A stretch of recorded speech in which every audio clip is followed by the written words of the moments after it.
र फाइनली चाहिँ हामी के भन्छ दार्जिलिङ घुमेर फेरि फिक्कल आइसक्यौँ है। र यो बाटो चाहिँ दार्जिलिङ जाने भइहाल्यो होइन, दार्जिलिङ जाने। त्यसपछि यो बाटो भनेको इलाम जाने रहेछ है। मलाई चाहिँ थाहा थिएन कि इलाम अझै यहाँबाट टाढो रहेछ, यहाँबाट चाहिँ 35 किलोमिटर रहेछ होइन।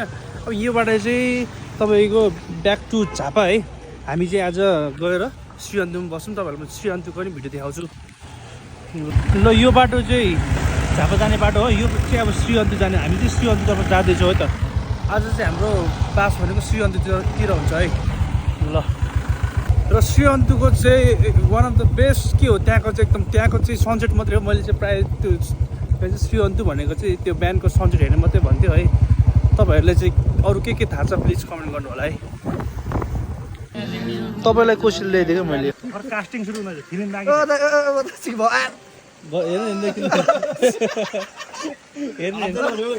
बाँकी छ के हुन्छ त्यही दुनियाँ जस्तो हुन्छ नि, म यहाँ छु जस्तो हुन्छ। मैले सोध्नु नि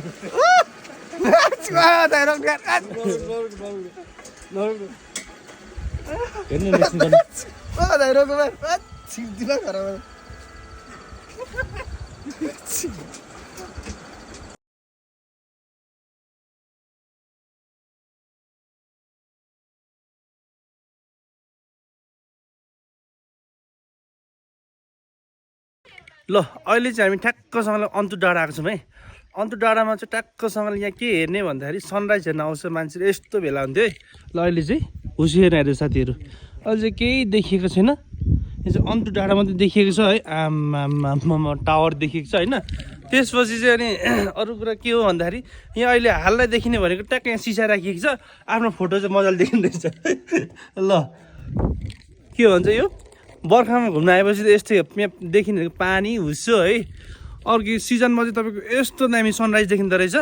अहिले चाहिँ हामीले देखिने भनेको यस्तै मात्रै है साथीहरू। ल ट्याक्क लाएर ल हेर्नुहोस् है त, यस्तो छ है साथीहरू। ल यहाँ चाहिँ सिजनमा आयो भने चाहिँ सनराइज गरेको यस्तो दामी रहेछ, पूर्वबाट घाम झुल्किन्छ भन्छ नि, त्यो चाहिँ यहाँबाट दामी देखिँदैछ क्या। तर अहिले चाहिँ घामै नदेखे कति भइसक्यो है। ल है साथीहरू, तपाईँहरू पनि को अफिसिजनमा आउनुभयो? ल हामी चाहिँ अब यहाँको श्रीअन्तुको चाहिँ होमस्टेबाट ट्याक्क निक्लेर जाँदैछौँ है। अब हाम्रो यात्रा भनेको चाहिँ ट्याक्कसँगले फेरि पनि फिकल हुन्छ। फिकलमा चाहिँ त्यहाँ एउटा दाइले खाना बोलाएको छ है, त्यही भएको कारणले गर्दा अब हामी ब्याक टु फिकल हुँदैछौँ है।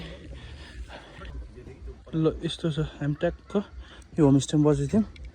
यहाँ चाहिँ दामी छ, एकदम दामी छ। अब हाम्रो बसाइ पनि एकदम रमाइलो नै भयो है। चिसो मौसम रहेछ, हिल जस्तै। ल यो मैले त अझ सोचेको थिइनँ यता पनि हाइवेमा पनि बजार रहेछ, म यति नै होला सोचिरहेको थिएँ क्या, तर अझै उता पनि रहेछ क्या। ल कन्यामा बसे हाम्रो एकदम रमाइलो नै भयो है। ल एकदम दृश्य राम्रो छ है। यो घरहरूले चिया बगानले एकदम दामी देखेको छ। बाइक चाहिँ यता ल्याउनु नपाउने रहेछ, हाम्रो बाइकहरू त्यहाँ छ है। एकदम पोखरी रहेछ। ल यस्तै छ। ल हाम्रो एउटा बाइक चाहिँ ट्याक्कसँगले धोएर रेडी भइसकेको छ। ल अर्को पनि बाइक चाहिँ ट्याक्क रेडी हुँदैछ होइन। अब यसको एउटा बाइक छ, त्यसपछि अनि हामी ट्याक्क धरान